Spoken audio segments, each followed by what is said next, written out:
ODC అని ఒక office, అదేవిధంగా ఐఏఈఏ ఇట్లాంటి కార్యాలయాలన్నీ కూడా మనకు ఉన్నాయి. సో అందులో మొట్టమొదటిగా మనం యుఎన్ఓఓఎస్ఏ చూద్దాం. అంటే United Nations Office of Outer Space Affairs. So భూమికున్న వాతావరణం వెలుపల ఉండేదాన్ని మనము అంతరిక్షము లేదా స్పేస్ అని కన్సిడర్ చేస్తామన్నమాట. రైట్, వాతావరణం వెలుపల అంటే మన వాతావరణంలో 4 లేయర్ పొరలు ఉంటాయి కదా. సో ట్రోపోస్ఫియర్, స్ట్రాటోస్ఫియర్ ఇట్లాంటి పొరలున్న తర్వాత ఉండే ప్రాంతం అన్నమాట. సో ఈ ప్రాంతంలో మానవులు ప్రయోగిస్తున్న ఎన్నో ఉపగ్రహాలు ఉన్నాయి. So and at the same time మనకు రీసెంట్గా చైనా దేశము ఒక స్పేస్ కమాండ్ను కూడా ఏర్పాటు చేయాలని చెప్పి నిర్ణయించింది. అమెరికా ప్రయత్నాల్లో ఉంది. అంటే స్పేస్లో కూడా ఇన్ కేస్ యుద్ధాలు జరిగితే ఎలాంటి పరిస్థితి ఉంటుంది, మరి ఇలాంటివన్నీ కూడా నియంత్రించే ఉద్దేశంతో ఐక్యరాజ్య సమితి ఏర్పాటు చేసిన మరొక వ్యవస్థే United Nations Office of Outer Space affairs. మరి ఈ ఆర్గనైజేషన్ ఈ సంవత్సరం 2 అంశాల రీత్యా మనకు వార్తల్లో ఉన్నది. సో మొదటి అంశం వచ్చేసి ఈ ఆర్గనైజేషన్ను ఆర్తి హొల్లా మొయిని అనే ఒక మహిళ లీడ్ చేయబోతున్నది, నేతృత్వం వహించబోతూ ఉన్నది. మరి ఈమె భారత సంతతికి చెందిన మహిళ. ఈ ఆర్గనైజేషన్ లీడ్ చేయబోతున్న మొట్టమొదటి భారత సంతతికి చెందిన మహిళగా, తొలి మహిళగా కూడా మనం చెప్పుకోవచ్చు. మరి ఇదే ఆర్గనైజేషన్కు సలహాదారుగా డ్రిస్ ఎల్ హదానీ ఉన్నారు. సేమ్ అంటే ఈ ఆర్గనైజేషన్ మనకు 2 అపాయింట్మెంట్స్ రీత్యా వార్తల్లోకి వచ్చింది అని చెప్పి చెప్పుకోవచ్చు. ఇది మనకు వియన్నా కేంద్రంగా పనిచేసే ఒక organisation. Next, United Nations Office on Drugs and Crime. So మనకు డ్రగ్స్కు సంబంధించి నియంత్రించడం, ఇవి అన్ని కూడా ఇందులో భాగంగా ఉంటాయి. మరి ఈ ఆర్గనైజేషన్ మనకు గోల్డెన్ ట్రయాంగిల్ అని 3 దేశాలను ప్రకటించింది. ఏవి ఆ 3 దేశాలు అంటే థాయిలాండ్, లావోస్, మయన్మార్. సో ఈ 3 దేశాలను గోల్డెన్ ట్రయాంగిల్ అని ప్రకటించింది. ఎందుకు అనంటే మత్తు పదార్థాలు ఎక్కువగా ఇక్కడ తయారవుతూ ఉన్నాయి. ఎందుకు ఇక్కడే తయారవుతున్నాయంటే భౌగోళికంగా ఈ దేశాలు ఉన్న ప్రాంతం అట్లాంటిది అన్నమాట. ఈ ఈ ఈ దేశాలు ఎక్కువగా కొండలు, హిమాలయన్ బెల్ట్ ఉండడం మూలంగా సో ఎక్కడ తయారు చేస్తున్నారో అర్థం కాని పరిస్థితి. సో అంటే నిఘా వ్యవస్థలకు చిక్కకుండా వీటిని తయారు చేసుకునే వెసులుబాటు కల్పిస్తూ ఉన్న నేపథ్యంలో మనకు United Nations Office on Drugs and crime అనేది ఉంది. ఇదే విధంగా గోల్డెన్ క్రిసెంట్ అని చెప్పి మరొక వ్యవస్థ కూడా ఉన్నది. ఈ ఆఫ్ఘనిస్తాన్, ఈ దేశాలన్నీ కూడా మనకు వస్తాయి. సో ఇటీవలే మనకు యాక్చువల్గా ప్రపంచంలో ఆఫ్ఘనిస్తాన్ దేశంలో అత్యధికంగా ఈ మాదక పదార్థాలు తీసుకునేవారు. ఇప్పుడు మయన్మార్ను మించి ఆఫ్ఘనిస్తాన్ను మించి మయన్మార్లో స్వీకరిస్తున్నట్లుగా మనకు యుఎన్ఓ ప్రకటించింది. అండ్ నెక్స్ట్ వచ్చేసి ఐఏఈఏ. ఇదే వియన్నా కేంద్రంగా పనిచేసే మరొక ఆర్గనైజేషన్ మనకు IAEA, international atomic energy agency. మరి ఈ ఇంటర్నేషనల్ ఆటమిక్ ఎనర్జీ ఏజెన్సీ ఫ్రీగా ఒక ఓపెన్ డేటా ప్లాట్ఫామ్ను అందుబాటులోకి తెచ్చింది. ఓపెన్ డేటా ప్లాట్ఫామ్ అనంటే ఎవరైనా ఈ సాఫ్ట్వేర్ని వినియోగించుకునే అవకాశం ఉంటుంది. సో ఒక దేశంలో ఎంత మేర ఈ పదార్థాలు అందుబాటులో లభిస్తూ ఉన్నాయి అండ్ ఏ పదార్థాలు అంటే అణు పదార్థాలు, యురేనియం కావచ్చు, థోరియం కావచ్చు, ఎంత మేర అణు విద్యుత్ అనేది ప్రొడ్యూస్ చేయగలుగుతున్నారు, ఇంకా ప్రొడ్యూస్ చేసేందుకు ఎంత స్కోప్ ఉంది, దీనివల్ల ఎంత మేర వాళ్ళు పర్యావరణ కాలుష్యం తగ్గించగలుగుతున్నారు. సో ఇట్లాంటి అంశాలన్నీ కూడా శాస్త్రీయంగా అధ్యయనం చేసే లక్ష్యంతో ఇది ఒక సాఫ్ట్వేర్ డెవలప్ చేశారు. సో ఈ సాఫ్ట్వేర్ను ఈ అణు విద్యుత్ను ఉత్పత్తి చేస్తున్న ఏ దేశమైనా స్వీకరించి దాన్ని అనుగుణంగా వాళ్ళు ఈ ప్రోగ్రామ్ను వినియోగించుకొని డేటాను అప్డేట్ చేయొచ్చు. సో ఆ విధంగా మనకు ఐఏఈఏ వార్తల్లో ఉన్నది. మరి ఇదే ప్రాంతం కేంద్రంగా ఒపెక్ పనిచేస్తూ ఉన్నది. సో మరి ఎందుకు వార్తల్లో ఉంది అని అంటే ఇండో ఒపెక్ ఎనర్జీ డైలాగ్ నిర్వహించారు. ఒపెక్ అనంటే organisation for petroleum export countries అని అర్థము. మరి ఈ దేశాలు భారతదేశంతో ఈ చమురు సంబంధించి పరస్పరం చమురును మార్చుకోవడం అనే అంశానికి సంబంధించి ఒప్పందాన్ని కుదుర్చుకున్నాయి. సో ఆ విధంగా మనకు వియన్నా కేంద్రంగా పనిచేసే మనకు యుఎన్ఓఓఎస్ఏ, అదేవిధంగా IAEA, UNIDO UNIDO and OPEC organisations వార్తల్లో ఉన్నాయి.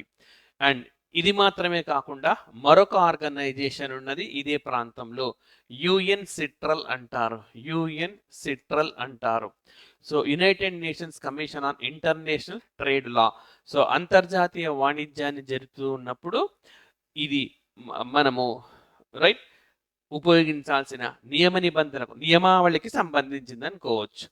సో మరి యాక్చువల్గా ఈ ఆర్గనైజేషన్ మనకు 3 సందర్భాల్లో వార్తల్లో ఉన్నది.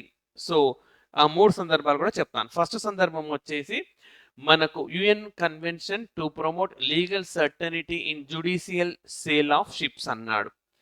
సో రైట్ నౌకలు క్రయ విక్రయాలకు సంబంధించి ఒక నియమావళి రూపొందించింది. ఇందులో 15 దేశాలు చేరాయి. అది వార్తాంశం మనకు. రైట్ ఎందుకు ఇలా చేయాల్సి వచ్చింది అని అంటే ఈ నౌకలను క్రయ విక్రయాలు చేసుకోవడంలో చాలా వివాదాలు వస్తున్నాయి. ఫర్ ఎగ్జాంపుల్ ఒక వ్యక్తి ఒక బ్యాంక్ నుంచి లోన్ తీసుకొని నౌకను తీసుకున్నారు, లేదా ఒక దేశం ఆ నౌకను మరొక దేశానికో మరొక వ్యవస్థకో అమ్మారు. ఆ లోన్ క్లియర్ కాలేదు. మరి ఆ లోన్ ఎవరు క్లియర్ చేయాలి? చెప్పకుండా అమ్మారనుకోండి, లీగల్ ప్రాబ్లమ్స్ వస్తున్నాయి.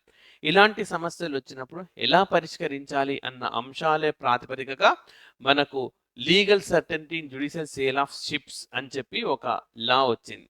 ఇందులో 15 దేశాలు చేరాయి. సో ఇది వార్తల్లో ఉన్న సందర్భము 1. నెక్స్ట్ వార్తల్లో ఉన్న సందర్భం 2 అన్నమాట. సో సౌత్ ఏషియా కాన్ఫరెన్స్ ఇటీవలి కాలంలో భారత్లోని న్యూఢిల్లీలో నిర్వహించారు. ఎవరు అంటే యుఎన్ సిట్రల్ అనమాట. So United Nations Commission on International Trade Law వాళ్ళు భారతదేశంలో ఒక సమావేశాన్ని నిర్వహించినారు. మరి ఈ సమావేశానికి సంబంధించి ఏంటి ఇంపార్టెన్స్ అని అంటే భారత న్యాయ నిపుణులు, ఈ యుఎన్ సిట్రల్లో న్యాయ నిపుణులు, భారత అకాడమీషియన్స్, ఇందులోని అకాడమీషియన్స్ అండ్ భారత ఎగుమతిదారులు అంటే క్రయ విక్రయాలు చేసేవాళ్ళు అంతర్జాతీయం. సో ప్రాక్టికల్గా ఎగుమతి చేసేవాళ్ళు, న్యాయ వ్యవస్థతో ముడిపడి ఉన్న వాళ్ళు, అందులో ఉండే సవాళ్లకు సమాధానం చెప్పేవాళ్ళు అందరూ కూడా ఇక్కడ సమావేశాలను నిర్వహించినారు. సో ఈ నేపథ్యంలోనే మనకు ఈ అంశం వార్తల్లోకి వచ్చింది. నెక్స్ట్ 3వ అంశం కూడా ఉన్నది ఇరాన్ దేశానికి సంబంధించి. భారత్కి ఇరాన్కి మధ్య ఒక పోర్ట్ ఉన్నది, చహబర్ పోర్ట్ అని అంటాం. భారతదేశమే 3000 కోట్లు వెచ్చించి చహబర్ పోర్టును నిర్మించింది. మరి ఈ చహబర్ పోర్ట్ సంబంధించి మనకు ఏ దేశం మధ్యవర్తి ఉండకూడదని చెప్పి నిర్ణయించుకున్నాయి. సో ఈ నేపథ్యంలోనే యుఎన్ సిట్రల్లోని నియమావళికి అనుగుణంగా భారత్, ఇరాన్ దేశాలు తమ మధ్య వచ్చే వివాదాలను పరిష్కరించుకోవాలని నిర్ణయించాయి. సో ఈ విధంగా 3 అంశాల రీత్యా మనకు ఈ ఆర్గనైజేషన్ అనేది వార్తల్లో ఉన్నది.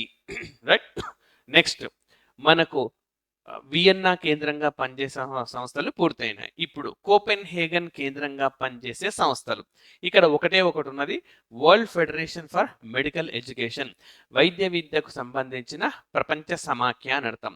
మరి ఈ ఆర్గనైజేషన్ భారత్కు చెందిన నేషనల్ మెడికల్ కమిషన్కు గుర్తింపునిచ్చింది. So point number 1, National Medical కమిషన్కు గుర్తింపునివ్వడం వల్ల కలిగే ప్రయోజనాలు ఏంటి? సో భారతదేశ విద్యా ప్రమాణాలు ప్రపంచ స్థాయిలో ఉన్నప్పుడు మాత్రమే ఇస్తారు. అంటే ఇప్పుడు మనకు గుర్తింపు దక్కింది కాబట్టి భారత వైద్య విద్యా ప్రమాణాలు ప్రపంచ స్థాయిలో ఉన్నాయని చెప్పవచ్చు. దీనివల్ల చుట్టుపక్కల దేశాల్లోని విద్యార్థులు భారత్ చదువుకునేందుకు వచ్చేందుకు అవకాశం ఉంటుంది. అంటే మనకు ఎడ్యుకేషన్ టూరిజం అనేది పెరుగుతుంది. మన దేశంలో చదువుకోవడానికి వస్తారు కాబట్టి మన దేశంలో ఈ మార్కెట్ అనేది బాగా ఇంప్రూవ్ అవుతుంది. అండ్ మనకి ఈ నేషనల్ మెడికల్ ఎడ్యుకేషన్ కమిషన్ అనేది 2019లో ఎస్టాబ్లిష్ చేసిన సంస్థగా చెప్పుకోవచ్చు. జస్ట్ అతి తక్కువ వ్యవధిలోనే ఈ గుర్తింపును పొందింది. అండ్ నెక్స్ట్ హేగ్ కేంద్రంగా పనిచేసే సంస్థలు. హేగ్ అనేది మనకు నెదర్లాండ్స్‌లో ఉంటుంది. మరి ఎందుకు ఇక్కడ ఏమేమి ఉన్నాయంటే మనకు ఐసీజే, ఐసీసీ అండ్ ఓపీసీడబ్ల్యూ ఈ 3 ఆర్గనైజేషన్స్ ఉన్నాయి. First ICJ international court of justice. So ఇది ఎందుకు వార్తల్లో ఉన్న ఈ ఇంటర్నేషనల్ కోర్ట్ ఆఫ్ జస్టిస్ అనేది మనకు ఐక్యరాజ్య సమితికి ఉన్న 6 అంగాల్లో ఒకటి. ఐక్యరాజ్య సమితికి ఉన్న 5 అంగాలు కూడా మనకు న్యూయార్క్ కేంద్రంగానే పనిచేస్తాయి. కేవలం ఇది మాత్రమే మనకు హేగ్ కేంద్రంగా పనిచేస్తూ ఉంటుంది. మరి 102 మనకు వార్తల్లో ఉన్నది. 102 ఎందుకు వార్తల్లో ఉంది అంటే ఈ 102 అనే దేశం మరొక 15 దేశాలతో కలిసి అంటే మొత్తం 16 కంట్రీస్ అన్ని కూడా ఐసీజేలో ఒక కేసును దాఖలు చేశాయి. మరి ఈ కేసు దేనికి సంబంధించింది అని అంటే బాగా అభివృద్ధి చెందిన దేశాలు పొల్యూషన్ చేస్తున్నాయి, కాలుష్యాన్ని చేస్తున్నాయి. అవి కాలుష్యం చేయడం వల్ల ఆ కాలుష్యానికి మొట్టమొదలు బలవుతున్న దేశాలు మా దీవి దేశాలు, ఐలాండ్ కంట్రీస్ అన్ని బలవుతున్నాయి. కాబట్టి ఆయా దేశాలకు హెచ్చరిక చేయాలని యుఎన్ఓను ఆజ్ఞాపించండి అని చెప్పి కేసును దాఖలు చేశాయి. మొత్తం 16 దేశాలు ఉన్నాయి. ఈ దేశాలకు నాయకత్వం వహిస్తున్న దేశం ఏది అని అంటే 102 అనే దేశము. సో ఇది ఎక్కడ ఉంటుంది అని అంటే మనకు మైక్రోనేషియా అని అంటాం. సో ఆ బెల్ట్లో దాదాపుగా 14 దేశాలు ఉంటాయి. ఫిజీ, ఈస్ట్ టైమూర్ ఇలాంటి దేశాలు, అందులో భాగంగా ఇది కూడా ఉంటుంది. రైట్. సో ఈ విధంగా ఐసీజే మనకు వార్తల్లో. Next ICC international Criminal court. So ఇది వ్లాదిమిర్ పుతిన్, రష్యా అధ్యక్షుడు వ్లాదిమిర్ పుతిన్ కు అరెస్ట్ వారెంట్ జారీ చేసింది. ఆ రూపంలో వార్తల్లో ఉంది. అయితే మరి ఐసీసీలో రష్యా దేశం సభ్యత్వమే లేదు కాబట్టి అరెస్ట్ చేసేందుకు అవకాశం లేదు. అయితే ఏదైనా సభ్యత్వం ఉండే దేశానికి వెళ్ళినప్పుడు అరెస్ట్ చేయొచ్చు. కానీ రష్యా లాంటి పెద్ద దేశ అధినేతను అరెస్ట్ చేయడం అనేది అంత ఈజీ విషయం కాదు. రైట్. సో ఇక్కడ మనకు ఐసీజే, ఐసీసీ 2 వ్యవస్థలు ఉన్నాయి. సో మరి ఈ 2 మనము కాస్త తేడాలు తెలుసుకోవాల్సిన అవసరము ఉన్నది. So ICJ, ICC. So ICJ అనేది ఐసీజే అనేది ఇంటర్నేషనల్ కోర్ట్ ఆఫ్ జస్టిస్. ఐక్యరాజ్య సమితికి ఉన్న 6 అంగాల్లో ఇది కూడా ఒకటి. అండ్ ఐసీజే అనేది మనకు లీగ్ ఆఫ్ నేషన్స్ అంటే మొదటి ప్రపంచ యుద్ధం తర్వాత ఏర్పాటైన నానాజాత్ సమితి సమయంలోనే ఎస్టాబ్లిష్ అయిన ఆర్గనైజేషన్ అది. అండ్ ఈ ఐసీజే అనేది ఇచ్చిన తీర్పులు బైండింగ్ ఇన్ నేచర్ అంటే కట్టుబడి ఉండాల్సి ఉంటుంది. బైండింగ్ అని అంటే కట్టుబడి ఉండాల్సి ఉంటుంది, కట్టుబడి ఉండాలి. మరి ఓకే, కట్టుబడి. మరి ఐసీసీ అనేది మనకు రోమ్ స్టాట్యూట్ ప్రకారం ఏర్పాటైంది. సో రోమ్ స్టాట్యూట్ అంటే రోమ్ చట్టము అని అర్థము. మరి ఈ ఇంటర్నేషనల్ క్రిమినల్ కోర్ట్ ఇచ్చే జడ్జిమెంట్లు not binding in nature. Not binding అంటే కట్టుబడి ఉండాల్సిన అవసరం లేదు. 2002లో ఇది ఏర్పాటైంది. 1997-98లో చర్చలు జరిపిన తరువాతనే ఈ వ్యవస్థను ఎస్టాబ్లిష్ చేశారు. సో ఆ విధంగా ఈ రెండింటిని పోలుస్తూ మనకు ఎగ్జామినేషన్లో క్వశ్చన్ వచ్చే అవకాశం ఉంది. రైట్. సో ఇది ఐసీసీ వార్తల్లో. Next OPCW Organisation for Prohibition of Chemical Weapons. So ఇది కూడా ఒక ప్రతిష్టాత్మకమైన సంస్థ. 2013లో నోబెల్ శాంతి బహుమతిని కూడా పొందింది. మరి ఇది ఎందుకు వార్తల్లో ఉన్నదంటే సిరియాలో 2018 సంవత్సరంలో డౌమా అనే ప్రాంతంలో రసాయన ఆయుధాలు వినియోగించినట్టుగా వార్తలు ఉన్నాయి. అయితే సిరియా ప్రభుత్వమే సిరియా ప్రజలకు వ్యతిరేకంగా వీటిని వినియోగించింది అన్నది ఆ వార్త సారాంశం. అయితే సిరియా ఎప్పటి నుంచో దీన్ని ఖండిస్తూ వస్తుంది. తాజాగా దీనిని పరిశీలించాలి, టెస్ట్ చేయాలి అని చెప్పి అక్కడ సాయిల్ని కానీ ఇతర ఎన్వైర్మెంట్ కలెక్షన్స్ అంటే పర్యావరణం అక్కడ ఉండే కొన్ని రకాల వస్తువులను సేకరించి వాళ్ళు శాస్త్రీయంగా పరిశీలించిన తర్వాత వీళ్ళు ఏం నిర్ధారణకు వచ్చారంటే సిరియాలోని డౌమాలో సిరియా ప్రభుత్వం సిరియా ప్రజలకు వ్యతిరేకంగా రసాయన ఆయుధాలను వినియోగించింది అని చెప్పి కన్ఫర్మేషన్ ఇచ్చింది. సో ఈ విధంగా ఇది కూడా మనకు వార్తల్లో ఉంది. సో ఇప్పుడు మనకు జెనీవా కేంద్రంగా పనిచేసే సంస్థల గురించి అధ్యయనం చేద్దాం. జెనీవా. సో మనకు స్విట్జర్లాండ్లోని జెనీవాలో చాలా ఆర్గనైజేషన్స్ ఉన్నాయి. World Health Organisation, World Trade Organisation, Global Alliance of National Human Rights Institution, World Trade Organisation, Intellectual Property Organisation, International Labour Organisation, so United Nations Human Rights Commissioner, High Commissioner for Refugees, International Organisation for Migration, ఇలా మనకు 50కి పైగా సంస్థలు ఉన్నాయి. అయితే మనం వార్తల్లో ఉండే సంస్థలన్నింటినీ కూడా ఒకదాని తర్వాత ఒకటి అధ్యయనం చేద్దాము. రైట్. సో మొదలు World Health Organisation. So point number 1. So declares loneliness a pressing global health threat. చాలా చాలా ఇంపార్టెంట్. సో ఇటీవల ఒంటరిగా ఉండడం అన్నది ఈ ప్రపంచంలో ఇప్పుడు అతిపెద్ద సమస్య అంటూ పేర్కొన్నది. ముఖ్యంగా కరోనా టైంలో కొందరు ఒంటరిగా ఉండిపోవడం, ఆ తర్వాత కరోనా పూర్తి స్థాయిలో మనకు అంతరించిపోవడం, ఎవరి వాళ్ళు ఉద్యోగాలకు వెళ్తుంటే అప్పటిదాకా కుటుంబం సభ్యులతో కలిసిన వాళ్ళందరూ ఒంటరిగా ఫీల్ అవుతుండడం, ఇవన్నీ కూడా కొత్త రకమైన ఆరోగ్య సమస్యలకు, ముఖ్యంగా సైకలాజికల్ ఇష్యూస్, మానసిక సమస్యలకు దారితీస్తుంది అని చెప్పి వరల్డ్ హెల్త్ ఆర్గనైజేషన్ రీసెంట్గా ఒక నివేదికను అందించింది. రైట్. సో ఆ విధంగా వార్తల్లో ఉన్నది. నెక్స్ట్ మనకు ప్రస్తుతం వరల్డ్ హెల్త్ ఆర్గనైజేషన్ కు నేతృత్వం వహిస్తుంది టెడ్రోస్ అధనామ్. ఆఫ్రికాలోని ఇథియోపియా దేశానికి చెందినవాడు. ఈ ఆర్గనైజేషన్ కు నేతృత్వం వహిస్తున్న తొలి ఆఫ్రికా వాసిగా కూడా చెప్పుకోవచ్చు. మరి ఈయనకు ఒలింపిక్ ఆర్డర్ అవార్డు అనేది దక్కింది. రైట్. సో ఇది ఒక ప్రతిష్టాత్మకమైన అవార్డుగా మనము చెప్పుకోవచ్చు. అండ్ నెక్స్ట్ మరి పర్యావరణ మార్పు, ఆరోగ్యం, ఈ రెండింటి మధ్య సంబంధం అనేది ఉంటుంది. ఈ రెండింటి మధ్య సంబంధాన్ని ఎస్టాబ్లిష్ చేసి మానవాళికి ఎంతో ప్రయోజనం చేకూర్చే లక్ష్యంతో మరి కొత్తగా ఒక పోస్టును క్రియేట్ చేశారు. ఇందులో ఎవరు అపాయింట్ అయ్యారంటే వన్నెసా కెర్రీ అనే ఒక మహిళను అపాయింట్ చేశారు. సో మనకు నేరుగా అడుగుతారు క్లైమేట్ చేంజ్ అండ్ హెల్త్కు సంబంధించి ఇటీవలి కాలంలో ఎవరిని నియమించారు అని చెప్పి. వన్నెసా కెర్రీని నియమించారు. అండ్ అదేవిధంగా అజర్బైజాన్, తజికిస్తాన్, బెలీజ్. అజర్బైజాన్, తజికిస్తాన్లు మనకు ఏషియా యూరోపియన్లో వ్యాప్తమై ఉన్న దేశాలు. బెలీజ్ అనేది మధ్య అమెరికా ప్రాంతంలో ఉంటుంది. ఈ 3 దేశాలను మలేరియా రహిత దేశాలుగా ప్రకటిస్తూ వరల్డ్ హెల్త్ ఆర్గనైజేషన్ మనకు తెలియజేసింది. అంటే విజయవంతంగా మలేరియా అనేవి అరికట్టగలిగాయి. నెక్స్ట్ కరోనా అండ్ ఎంపాక్స్, ఈ 2 వైరస్లు విజృంభించిన నేపథ్యంలో మనకు ప్రపంచ అత్యవసర పరిస్థితి ప్రకటించారు. దాన్ని తాజాగా ఉపసంహరించుకుంది.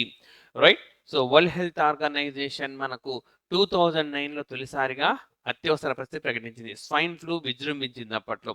ఆ తర్వాత ఎబోలా, ఆ తర్వాత పోలియో, ఆ తర్వాత జికా వైరస్, ఆ తర్వాత క్యూ ఎబోలా అని ఒక వైరస్, అండ్ దెన్ మళ్ళీ మనకు కరోనా వైరస్. ఇన్ని వైరస్లు విజృంభించినప్పుడల్లా అత్యవసర పరిస్థితి ప్రకటించింది. మరి అన్నిటికంటే ఎక్కువ కాలం మనకు ఏ వైరస్ విజృంభణకు సంబంధించి అత్యవసర పరిస్థితి ఉండింది అని అంటే కరోనా వైరస్. 1193 రోజులు అనమాట. 1193 డేస్ పాటు దీన్ని విధించారు. And right. సో ఎంపాక్స్ కూడా 2022లో ఇది విజృంభించిన నేపథ్యంలో హెల్త్ ఎమర్జెన్సీ ప్రకటించారు. బట్ రెండింటినీ ఇప్పుడు ఉపసంహరించుకున్నారు ఈ వ్యాప్తి కూడా తగ్గిన నేపథ్యంలో.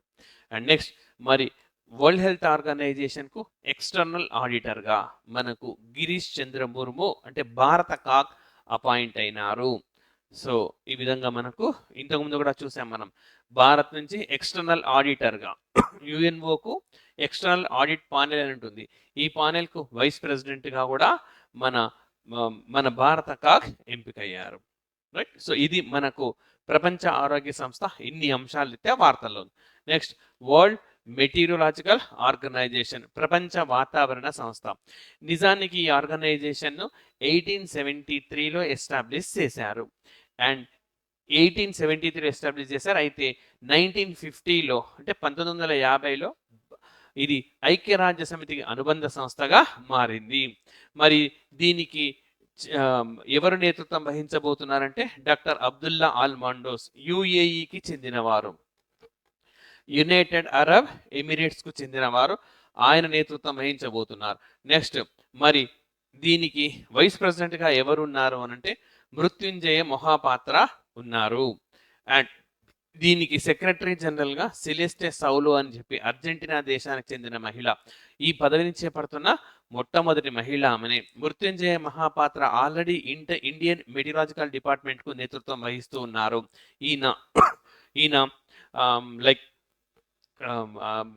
ఓకే, ఒరిస్సా రాష్ట్రానికి చెందినవారు. నెక్స్ట్ మరి ఈ డబ్ల్యూఎంఓ భారత్ కు సంబంధించి ఒక నివేదిక ఇచ్చింది. 1970 నుంచి 2021 మధ్య 573 విపత్తులు భారత్ లో ఏర్పడినాయని చెప్పి చెప్పిందనమాట. రైట్. సో ఈ విధంగా మనకి ఇది వార్తల్లో ఉన్నది. అండ్ అదే విధంగా మనకు మరొక ఆర్గనైజేషన్, ఇప్పటిదాకా WHO డబ్ల్యూఎంఓ రెండింటిని డిస్కస్ చేసాం. మరొక organisation Global Alliance of National Human Rights Institutions. So దీన్ని GANHRI అనే పేరుతో పిలుస్తాం. GANHRI అంటే Global Alliance of National Human Rights Institution అని అంటాం. మరి ఈ ఆర్గనైజేషన్ ఎందుకు వార్తల్లో ఉంది అంటే భారతదేశానికి చెందిన జాతీయ మానవ హక్కుల కమిషన్ సంబంధించి ఒక నివేదిక ఇచ్చింది. నేషనల్ హ్యూమన్ రైట్స్ కమిషన్ సంబంధించి ఏంటా నివేదికలోని అంశాలంటే, అంటే నిజం చెప్పాలంటే మన భారతదేశ జాతీయ మానవ హక్కుల కమిషన్ సంబంధించిన గ్రేడ్ని అప్గ్రేడ్ చేసేందుకు, అంటే స్థాయిని పెంచేందుకు నిరాకరించింది GNHRI. ఎందుకు నిరాకరించింది అనంటే మన మానవ హక్కుల సంఘము స్వతంత్రంగా పనిచేయడం, ఇండిపెండెంట్ గా పనిచేయడం లేదు. కారణం ఏంటంటే అపాయింట్మెంట్ సిస్టమ్ బాగాలేదు. సో వీళ్ళని అపాయింట్ చేసేది ప్రధానమంత్రి నేతృత్వంలోని కమిటీ. సో ప్రధానమంత్రి, లోక్సభలో ప్రతిపక్ష నాయకుడు, మరొక ప్రధాని నామినేట్ చేసిన మంత్రి ఉంటారు. అంటే ప్రధానమంత్రి ఎవరు అనుకుంటే వాళ్ళే ఇందులో సభ్యులుగా కొనసాగుతారు. కాబట్టి స్వేచ్ఛగా గళం విప్పలేని పరిస్థితి ఉన్నది. రెండోది ఏంటంటే కొన్ని చట్టాల పైన ఏఎఫ్ఎస్పిఏ లాంటి చట్టాల పైన ఇది తగు చర్యలు తీసుకోవడం లేదు. సో గళం విప్పడం లేదు అని చెప్పి కంప్లైంట్ చేసింది. మూడోది వచ్చేసి ఆర్థికంగా ప్రభుత్వం పైనే ఆధారపడి ఉన్నది, ఫైనాన్షియల్లీ డిపెండెంట్. సో ఇన్ని డ్రాబ్యాక్స్ అనేవి భారత జాతీయ మానవ హక్కుల సంఘానికి ఉన్నాయి. కాబట్టి దీనికి అప్గ్రేడ్ చేయడం ఇప్పట్లో సాధ్యం కాదు అని చెప్పి నివేదిక ఇచ్చింది. ఈ విధంగా మనకు global Alliance of National Human Rights institutions మనకు వార్తల్లో ఉంది. Next IPCC, inter governmental panel on climate change. మరి ఈ ఆర్గనైజేషన్ ఎందుకు వార్తల్లో ఉందంటే దీనికి ఇప్పుడు జిమ్స్కియా నేతృత్వం వహించనున్నారు. మరి దీనికి వైస్ ప్రెసిడెంట్ గా రామన్ సుకుమార్, భారత్ కు చెందిన వ్యక్తి. సో ఈ మనకు COP28 సదస్సు జరుగుతూ ఉన్నది UAE, యునైటెడ్ అరబ్ ఎమిరేట్స్ లో. దీనికి మన భారత్ ఇందులో బోర్డు మెంబర్స్ లో రిలయన్స్ అధినేత ముఖేష్ అంబానీ కూడా ఉన్నారు. రైట్. ఆ విధంగా IPCC మనకు వార్తల్లో. మరి ఇదే జెనీవా కేంద్రంగా పనిచేసే వరల్డ్ ట్రేడ్ ఆర్గనైజేషన్. సో ఇది మనకు 3 అంశాల రీత్యా వార్తల్లో ఉంది. మొదటి అంశం ఫిషరీస్ డీల్. సో మరి వరల్డ్ ట్రేడ్ ఆర్గనైజేషన్ లేదా ప్రపంచ వాణిజ్య సంస్థ ఆధ్వర్యంలో చేపట్టిన మొట్టమొదటి మత్స్య రంగానికి సంబంధించిన ఒప్పందం పైన సంతకం చేసిన దేశంగా స్విట్జర్లాండ్ నిలిచింది. స్విట్జర్లాండ్. రైట్. సో మత్స్య రంగానికి సంబంధించిన డీల్ అన్నమాట. మరి మత్స్య రంగానికి సంబంధించిన డీల్ అసలు ఏంటి అంటే ఇది 2022లో మంత్రుల స్థాయి సమావేశంలో దీన్ని నిర్వహించినారు. మంత్రుల స్థాయి సమావేశంలో ఏం డీల్ కుదుర్చుకున్నారనంటే అన్రెగ్యులేటెడ్ ఫిషింగ్ ఉండాలి, అంటే చేపలను పట్టవచ్చు కానీ రెగ్యులేషన్ ఉండాలి. సో అంటే జీవ వైవిధ్యం దెబ్బతినకుండా తినగలిగే చేపలను మాత్రమే పట్టుకొని తినలేని వాటిని మళ్ళీ సముద్రంలో క్షేమంగా వదిలివేయాలి. వాటి మనుగడకు అడ్డు రాకూడదు. అండ్ రెండో పాయింట్ ఏంటంటే అన్రెగ్యులేటెడ్ ఫిషింగ్ కి సబ్సిడీస్ ఇవ్వరాదు. ఎలాంటి నియంత్రణ లేకుండా చేపలు పట్టే వ్యవస్థలకు మనకి సబ్సిడీ అనేది ఇవ్వకూడదు అనమాట. సో ఆ విధంగా ఒక ఒప్పందం కుదిరింది. ఆ ఒప్పందం పైన దేశాలు సంతకం చేయాల్సి ఉంటుంది. ఆ విధంగా సంతకం చేసిన ప్రపంచపు తొలి దేశం ఏదని అడుగుతాడు, స్విట్జర్లాండ్ దేశము. అండ్ నెక్స్ట్ బ్రజేంద్ర నవనీత్, భారత్ కు చెందినవాడు. వరల్డ్ ట్రేడ్ ఆర్గనైజేషన్లో శాశ్వత ప్రతినిధిగా ఉంటున్నారు. మరి ఈయన పదవీ కాలాన్ని మరొక 9 నెలల పాటు పొడిగిస్తూ భారత కేంద్ర ప్రభుత్వం నిర్ణయం తీసుకున్నది. రైట్. నెక్స్ట్, అదేవిధంగా భారతదేశము ఐఫోన్ల పైన, స్మార్ట్ ఫోన్ల పైన ఎక్స్ట్రా డ్యూటీ విధిస్తుంది. ఇలా విధించడాన్ని తైవాన్ దేశము, యూరోపియన్ యూనియన్ దేశము, సౌత్ కొరియా దేశము, జపాన్ దేశాలు వరల్డ్ ట్రేడ్ ఆర్గనైజేషన్లో సవాల్ చేశాయి. మరి ఈ సవాల్ చేసే భారత్కు వ్యతిరేకంగా జడ్జిమెంట్ వచ్చింది. భారత్ విధించకండి అని చెప్పింది. అయితే భారత్ మరొక పనెల్కు అప్లై చేసింది. మరి ఎందుకు భారత్ విధించింది అని అంటే, సో వీళ్ళ కంప్లైంట్ ఏంటంటే, సో ఒక దేశం నుంచి మరో దేశానికి వచ్చే వస్తువులపైన ఎక్స్ట్రా డ్యూటీ విధించకుండా 1996లోనే ఒప్పందం కుదిరింది. ఈ ఒప్పందం పైన ఇండియా సైన్ కూడా చేసింది. సైన్ చేసిన ఇండియా ఇప్పుడు దానికి భిన్నంగా వ్యవహరిస్తుంది అన్నది complaint.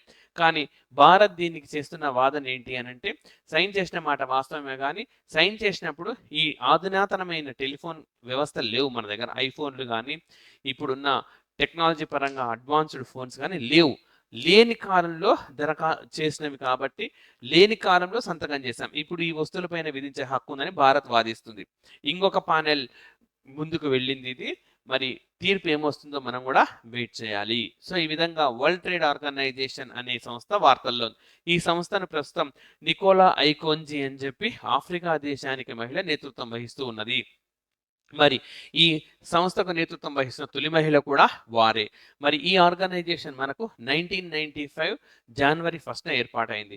గార్, so GATT, GAT GATT అని ఉంటుంది కదా, general agreement and trading tariff, దాని స్థానంలోనే మనకు ఈ WTO అనేది ఏర్పాటు అయ్యింది. సో ఇది WTOకి సంబంధించింది. Next, international telecommunication union, ITU.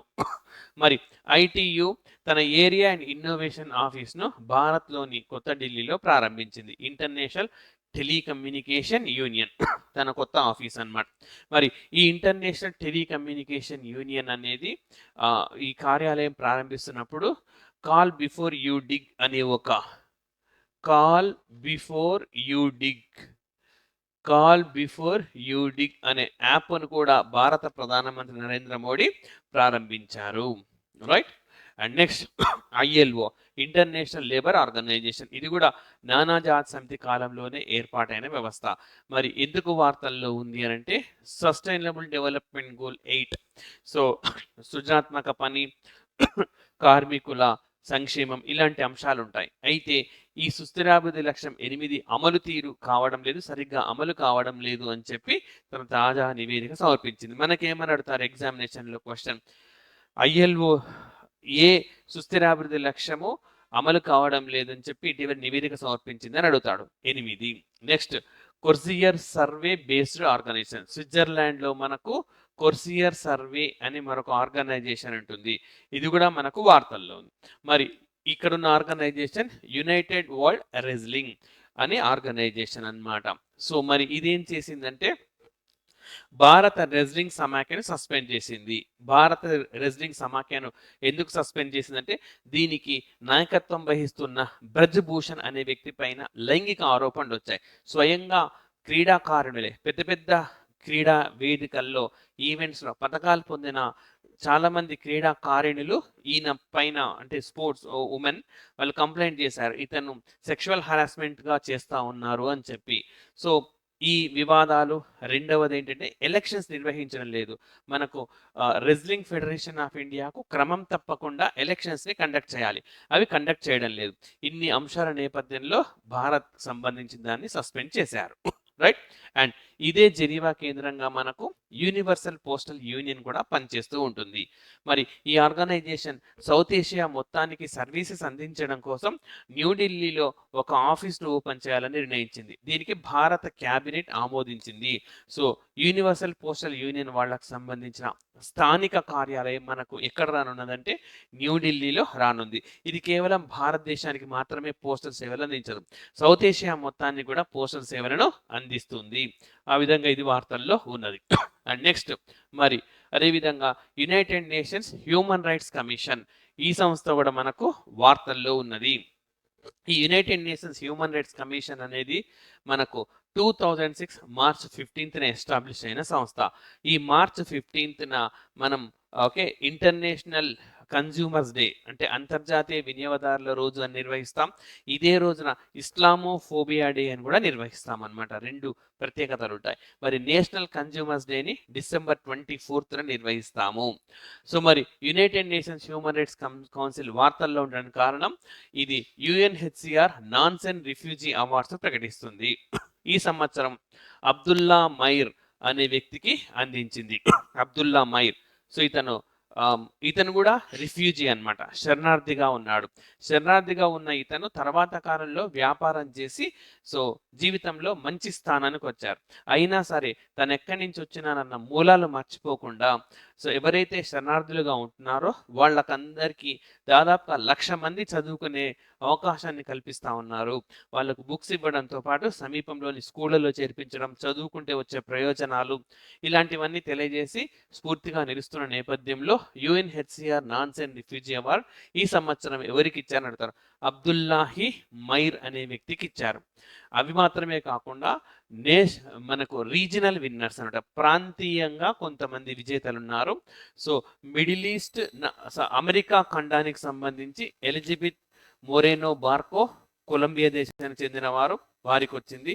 Middle east north Africa అంటే మధ్యప్రాచ్యము ఉత్తరాఫ్రికా, దీన్ని మెనా రీజన్ అంటారు, MENA మెనా రీజన్. మరి ఇక్కడ మనకు ఆల్ మష్రేక్ యెమెన్ దేశానికి చెందిన వారికి అవార్డు వచ్చింది. అదేవిధంగా ఏషియా పసిఫిక్ ప్రాంతానికి సంబంధించి అబ్దుల్లా హబీబ్, సహద్ జియా హీరో, సలీం ఖాన్ అండ్ షహీదా వీళ్ళందరూ కూడా మయన్మార్ దేశానికి చెందిన వాళ్ళు, రోహింగ్యాలకు సేవ చేస్తూ ఉన్నారు. అదేవిధంగా యూరప్కు సంబంధించి లేనా గ్రోజావాస్కా అండ్ టాడిస్టా గ్రోస్కీ పోలాండ్ దేశానికి చెందిన వాళ్ళు. వీళ్ళందరూ కూడా మనకు వార్తల్లో ఉన్నారు. మళ్ళీ మనకి ఇదే జెనీవా కేంద్రంగా పనిచేసే GSIB అంటాం, గ్లోబల్లీ సిస్టమేటికల్లీ ఇంపార్టెంట్ బ్యాంక్. నిజానికి ఇక్కడ ఉన్నది ఫైనాన్షియల్ స్టెబిలిటీ బోర్డు ఉన్నది. ఇది globally systematically important banks declare చేస్తుంది. సంస్థ పేరు ఫైనాన్షియల్ స్టెబిలిటీ బోర్డ్. దీని మీనింగ్ ఏంటనంటే ఏ బ్యాంకులైతే అతిపెద్దగా ఉంటాయో, ఏ బ్యాంకులైతే అవి తొందరగా క్లోజ్ కావడం సాధ్యం కాదు, అంటే వాటి ఆర్థిక వనరులు ఏ స్థాయిలో ఉంటాయనంటే అవి ఇంకా ఎత్తేయడం అంటూ జరగదనమాట, అంత పటిష్టంగా ఉంటాయి. అలాంటి బ్యాంక్స్ ఫెయిల్ కావు అని అర్థం. ఇన్ కేస్ అవి ఫెయిల్ అయితే మొత్తం ఆర్థిక వ్యవస్థ కుప్పగూలిపోతుంది, ఆ విధంగా ఉంటాయి. మరి ఈ సంవత్సరం ఈ ఫైనాన్షియల్ స్టెబిలిటీ బోర్డు నుంచి మనకు న్యూయార్క్ కొన్ని దేశాలను కొన్ని బ్యాంకులను తొలగించింది. ఇటలీకి చెందిన కొన్ని బ్యాంకులు అనేది తొలగించింది. యూనిక్ క్రెడిట్ అనే ఒకదాన్ని తొలగించిన ఇటలీకి చెందిన సంస్థ దీన్ని తొలగించింది. అంటే ఇంతకుముందు ఇది SIBలో ఉన్నది, గ్లోబల్ సిస్టమేటికల్ ఇంపార్టెంట్లో ఉన్నది.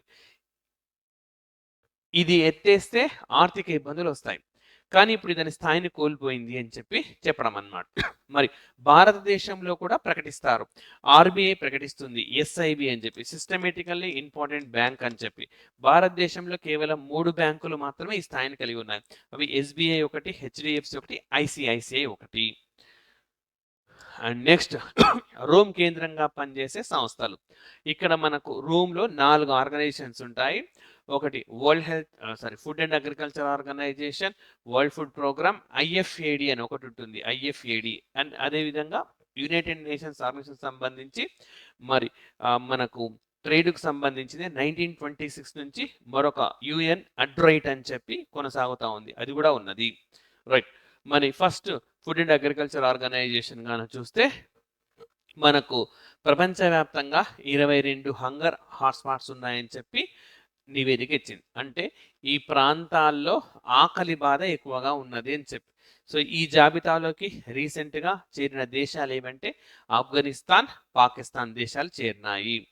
రైట్. మరి ఈ విధంగా ఆహార భద్రత ఈ ప్రాంతాలు లోపించింది కాబట్టి ప్రపంచ దేశాలు స్పందించి అక్కడికి ఫుడ్ సప్లై చేయాల్సిన అవసరం ఉంటుంది. అండ్ నెక్స్ట్ ఇదే ఫుడ్ అండ్ అగ్రికల్చర్ ఆర్గనైజేషన్ ప్రపంచవ్యాప్తంగా 12 స్టార్టప్ కంపెనీలను ఎంపిక చేసింది.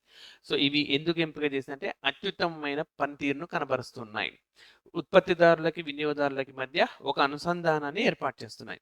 ఆ విధంగా ఎంపికైన వాటిల్లో కేరళకు చెందిన ఫార్మర్స్ ఫ్రెష్ జోన్ ఉన్నది. భారతదేశం నుంచి ఇది ఒక్కటే అవార్డును పొందింది అనమాట. ప్రపంచంలో ఉన్న 12లో ఇది ఒక్కటే ఉంది భారత్ది.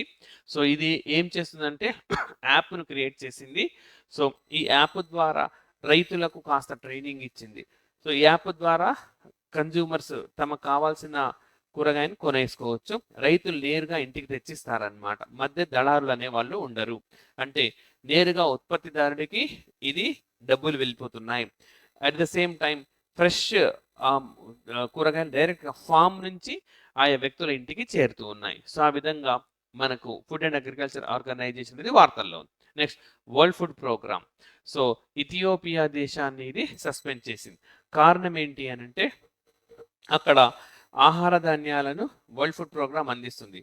సో పేదలకు ఇవ్వాలి యాక్చువల్గా. సో మన భారతదేశంలో నేషనల్ ఫుడ్ సెక్యూరిటీ యాక్ట్ కింద దాదాపుగా మన మొత్తం దేశ జనాభాలో 81% జనాభాకు ఈ ఉచిత ఆహార ధాన్యాలు లేదా తక్కువ ధరకు ఆహార ధాన్యాలు అందిస్తూ ఉన్నాం. అంటే వాళ్ళందరికీ కూడా కొన్ని కార్డ్స్ ఇచ్చారనమాట, వైట్ కార్డ్ అని చెప్పి. సో ఆ కార్డు ఉన్న వాళ్ళకి మాత్రమే ఇస్తారు. వాళ్ళ పేదరికం కొలమానం ఆధారంగా ఈ కార్డులు ఇచ్చారు. సో మనకు వరల్డ్ ఫుడ్ ప్రోగ్రామ్ ఏం చెప్పిందంటే మీరు కూడా ఏదైనా క్రైటీరియా పెట్టండి. డబ్బున్న వాళ్ళకి ఆహార ధాన్యాలు ఇవ్వకండి, డబ్బు లేని వాళ్ళకి ఇవ్వండి, పేదలకు ఇవ్వండి, పేదల్లో పేదలకు అతి పేదలకు ఇవ్వండి, దారిద్ర్యంలో ఉన్న వాళ్ళకి ఇవ్వండి అని చెప్పి సూచించింది. అయితే ఇప్పటిదాకా ఇథియోపియా అలాంటి మెకానిజంని డెవలప్ చేయలేదు. కాబట్టి ఉన్న వాళ్ళకే వెళ్తూ ఉన్న ఈ ఆహార ధాన్యాలు అని చెప్పి నిలిపివేసింది. నెక్స్ట్ మరి గోధుమల సరఫరాకు సంబంధించి భారత్ వరల్డ్ ఫుడ్ ప్రోగ్రాంలు ఒక ఒప్పందాన్ని కుదుర్చుకున్నాయి. సో ఈ ఒప్పందం ప్రకారం ఈ గోధుమలను భారతదేశం ఆఫ్ఘనిస్తాన్కు ఉచితంగా సరఫరా చేస్తుంది, ఆఫ్ఘనిస్తాన్ దేశానికి. రైట్. నెక్స్ట్ లండన్ కేంద్రంగా పనిచేసే సంస్థలు. మన అక్కడ ఈబిఆర్డి అనే బ్యాంక్ ఉంటుంది, European bank for reconstruction and development. మరి సుభాష్ చంద్రబోస్ దీనికి మేనేజింగ్ డైరెక్టర్గా నియామకమయ్యాడు. భారత సంతతికి చెందిన వ్యక్తి ఈయన, person of Indian origin. Next మనకు ఇదే లండన్ కేంద్రంగా ఇంటర్నేషనల్ షుగర్ ఆర్గనైజేషన్ కూడా ఉంది. మరి ఈ ఇంటర్నేషనల్ షుగర్ ఆర్గనైజేషన్కు 2024 సంవత్సరానికి భారతదేశం చైర్మన్గా వ్యవహరించనుంది. సో భారత్ నుంచి ఇంకా వ్యక్తిని ఎవరిని దేశం పరంగా మనం నాయకత్వం వహించబోతూ ఉన్నాం. సో ఈ విధంగా మనకు ఇంటర్నేషనల్ షుగర్ ఆర్గనైజేషన్ అనేది వార్తల్లో ఉంది. నెక్స్ట్ ఈజిప్ట్ కేంద్రంగా పనిచేసే ఆర్గనైజేషన్స్. అరబ్ లీగ్ వార్తల్లో ఉన్నది. మరి సిరియా దేశము అరబ్ లీగ్లో మరొకసారి చేరింది. నిజానికి 2011లో సిరియా దేశం సస్పెండ్ అయింది. ఎందుకు సస్పెండ్ చేసినారంటే అంతర్యుద్ధం అప్పుడే ప్రారంభమైంది, ఇప్పటికీ కొనసాగుతూనే ఉంది సిరియాలో. సిరియా గవర్నమెంట్కు వ్యతిరేకంగా ఫ్రీ సిరియన్ ఆర్మీ అనేది ఒకటి ఏర్పాటైంది. ఈ అబ్దుల్ బషీర్ పాలన మాకు అక్కర్లేదు, ఆయనను తొలగించండి అని చెప్పి ఫ్రీ సిరియన్ ఆర్మీ పోరాడుతూ ఉంది. రైట్. సో ఈ విధంగా ఆ అంతర్గత పోరు 2011 నుంచి ఇప్పటి వరకు అక్కడ ప్రజాస్వామ్య ప్రభుత్వం లేదు. 1969 నుంచి కూడా నియంతలే పాలిస్తూ ఉన్నారు. నెక్స్ట్ అడిస్ అబబ్బా కేంద్రంగా, ఈజిప్ట్లోని అడిస్ అబబ్బా కేంద్రంగా మనకు ఆఫ్రికన్ యూనియన్ ఉంటుంది. మరి ఆఫ్రికన్ యూనియన్ ఎందుకు వార్తల్లో ఉన్నది అని అంటే పాయింట్ నెంబర్ 1, నైగర్ అనే దేశాన్ని సస్పెండ్ చేసింది. నైగర్ ఆఫ్రికన్ యూనియన్లో 55 దేశాలు ఉన్నాయి, బట్ రీసెంట్గా ఏ దేశాన్ని సస్పెండ్ చేసిందంటే niger. Next credit rating agency. So African union తన సొంత క్రెడిట్ రేటింగ్ ఏజెన్సీని ప్రారంభించాలని నిర్ణయించింది. ప్రస్తుతం మనకు స్టాండర్డ్ అండ్ ప్రోగ్రామ్స్, ఎస్ఎన్పి అని చెప్పి వివిధ రేటింగ్ ఏజెన్సీలు ఉన్నాయి. అయితే ఆఫ్రికా దేశాల పట్ల ఇవి వివక్షను చూపిస్తున్నాయి, మంచి రేటింగ్ మాకు ఇవ్వడం లేదు అని చెప్పి సొంతంగా రేటింగ్ ఏజెన్సీలు ప్రారంభించాలని నిర్ణయించింది. ఇదే విధంగా బ్రిక్స్ కూడా సొంతంగా యూనివర్సిటీ ర్యాంకింగ్ సిస్టమ్ను డెవలప్ చేయాలని చెప్పి నిర్ణయించినాయి. నెక్స్ట్ ఆఫ్రికన్ యూనియన్ కంపాలాలో చర్చించి మంత్రస్థాయి సమావేశం నిర్వహించి కంపాలా డిక్లరేషన్ విడుదల చేశాయి. సో కంపాలా డిక్లరేషన్ దేనికి సంబంధించి అంటే మైగ్రేషన్ అండ్ ఎన్వైర్మెంట్. వలస వచ్చిన వాళ్ళు వాళ్ళ వల్ల పర్యావరణ విధ్వంసం జరగకుండా ఏ విధంగా చర్యలు తీసుకోవాలి అన్న అంశానికి సంబంధించింది కంపాలా డిక్లరేషన్. Next అడిస్ Ababa declaration. ఇది మరి దేనికి సంబంధించి అంటే క్రిటికల్ మినరల్స్ అంటే మనకు భూమిలో లభించే ఖనిజాలను వెలికి తీయడం వల్ల పర్యావరణ విధ్వంసం అనేది జరుగుతుంది, ఎన్వైరన్మెంట్ డిస్ట్రక్షన్. అలా జరగకుండా ఏ విధంగా మనం చర్యలు తీసుకోవాలి అన్న అంశాన్ని ఆ అంశాలతో కూడుకొని ఉన్నదే మనకు Addis Ababa declaration, right. And next other issues కాన మనకు చూస్తే బ్రిక్స్. సో మరి ఇంతకు ముందే చెప్పినాను, బ్రిక్స్ కు హెడ్ క్వార్టర్ అంటూ ఏం లేదు. So Brazil, Russia, India, China, South ఆఫ్రికాలు ఇందులో ఉన్నాయి. మరి సొంతంగా యూనివర్సిటీ ర్యాంకింగ్ సిస్టమ్ ఇప్పుడు మనకు ఓకే టైమ్ హైయర్ ఎడ్యుకేషన్ అదేవిధంగా రకరకాల క్యూ అనే ఒక ఆర్గనైజేషన్ రేటింగ్స్ ఇస్తా ఉంది. బట్ ఈ బ్రిక్స్ దేశాల్లోని యూనివర్సిటీల పనితీరుని ఇది సరిగ్గా మదింపు చేయడం లేదు అని వీళ్ళు సొంతంగా ఒక వ్యవస్థను డెవలప్ చేసుకుంటున్నారు. మరి కొత్తగా కొన్ని దేశాలు జాయిన్ అవుతున్నాయి బ్రిక్స్లో. అవేంటంటే మనకు like Iran, Saudi Arabia, UAE, Egypt, Ethiopia, Argentina. అయితే ఇన్ని దేశాలు మనకు జనవరి 1, 2024న జాయిన్ కాబోతున్నాయి. కానీ అర్జెంటీనా ఒకటి పోస్ట్ పోన్ అయింది, మరికొంతకాలం అది గడువు కోరింది. సో ఈ విధంగా బ్రిక్స్లో కొత్తగా చేరుతున్న దేశాలు ఏవి, సో పోస్ట్ పోన్ కోరిన దేశం ఏది అని చెప్పి అడుగుతారు. అర్జెంటీనా దేశం జనవరి 1, 2024న జాయిన్ కావడం లేదు. ఆ విధంగా మనకు బ్రిక్స్ అనేది వార్తలు. Next bricks bank. Bricks bank లో మనకు రూబీ సిన్హా అనే మహిళ కీలకమైన పదవిలోకి వచ్చింది. So chamber of commerce and industry women vertical. So ఇది ఒక బాధ్యత అన్నమాట. మరి దీనికి ప్రెసిడెంట్ గా వారు నియామకమయ్యారు. భారతదేశానికి చెందిన వ్యక్తి రూబీ సిన్హా. నెక్స్ట్ మరి బ్రిక్స్ బ్యాంక్ ని ఎవరు లీడ్ చేయబోతున్నారంటే దిల్మా రౌసెఫ్ లీడ్ చేయబోతున్నారు. బ్రెజిల్ దేశానికి చెందిన మహిళ ఈమె. బ్రెజిల్ దేశంలో అధ్యక్ష పదవిని చేపట్టిన మొట్టమొదటి మహిళ. బ్రెజిల్ దేశంలో అభిశంస తీర్మానానికి ఇంపీచ్మెంట్ కు గురైన తొలి అధ్యక్షురాలుగా కూడా ఆమెనే ఉన్నారు. నెక్స్ట్ మరి బ్రిక్స్ బ్యాంక్ మనకు రష్యాలో మాస్కోలో ఒక ప్రోగ్రాం నిర్వహించింది సృజనాత్మకతకు సంబంధించి, ఇన్నోవేషన్ అన్నమాట. ఇన్నోవేషన్ స్టార్టప్లలో ఇన్నోవేషన్ తీసుకురావడం. మరి ఇన్నోవేషన్ తెచ్చేలా ప్రోత్సహించినందుకు గాను తెలంగాణకు చెందిన శాంతా టౌటం, రైట్, వీరికి వరల్డ్ ఇన్నోవేషన్ అవార్డు దక్కింది. మరి శాంతా టౌటం తెలంగాణ రాష్ట్రానికి చెందిన వ్యక్తి. తెలంగాణలో టీ హబ్ అని చెప్పి ఉన్నది. ఈ టీ హబ్ కు వీరు నేతృత్వం వహిస్తూ ఉన్నారు. సో టీ హబ్ కు నేతృత్వం వహిస్తున్న తొలి మహిళ కూడా ఈమెనే. నెక్స్ట్ ఏఐఐబి అంటే Asia infrastructure investment bank, Asia మౌలిక సదుపాయాలు పెట్టుబడుల బ్యాంక్.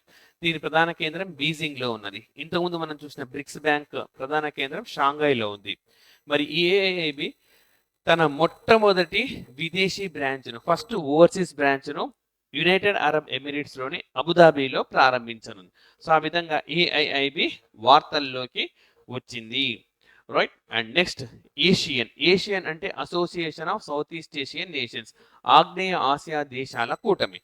సో మరి ఇది రక్షణ మంత్రుల సమావేశం, ADMM+ సమావేశం మనకు ఇటీవలే మనకు ఇండోనేషియాలోని జకర్తాలో నిర్వహించారు. మరి భారత్ తరఫున మన రక్షణ శాఖ మంత్రి రాజ్నాథ్ సింగ్ పార్టిసిపేట్ చేశారు. సో ఏషియన్ మరి చైనా ఈ మధ్య కాలంలో సౌత్ చైనా సీలో చాలా మేరకు మ్యాప్లను దుర్వినియోగం చేస్తూ విడుదల చేసింది. చైనా ఈ సంఘటనలను ఉపసంహరించుకోవాలి అని చెప్పి రక్షణ రంగం మంత్రి సమావేశం నిర్ణయించింది. అంతేకాదు సో రక్షణ రంగంలో పరస్పర సహకారం ఉండాలని చెప్పి కూడా నిర్ణయించారు. Next Asia India millets festival ఇండోనేషియాలోని జకర్తాలో నిర్వహించినారు. సో 2023 సంవత్సరాన్ని ఇంటర్నేషనల్ ఇయర్ ఆఫ్ మిల్లెట్స్ అంటున్న సంగతి తెలిసిందే, అంతర్జాతీయ తృణధాన్యాల సంవత్సరం. సో ఈ తృణధాన్యాల సంవత్సరం జరుగుతున్న నేపథ్యంలో భారత్లో ప్రస్తుతం ప్రపంచంలో అత్యధికంగా మిల్లెట్స్ పండిస్తున్న దేశం భారత్. అక్కడ మార్కెట్ క్రియేట్ చేయడం కోసం సమావేశం నిర్వహించారు.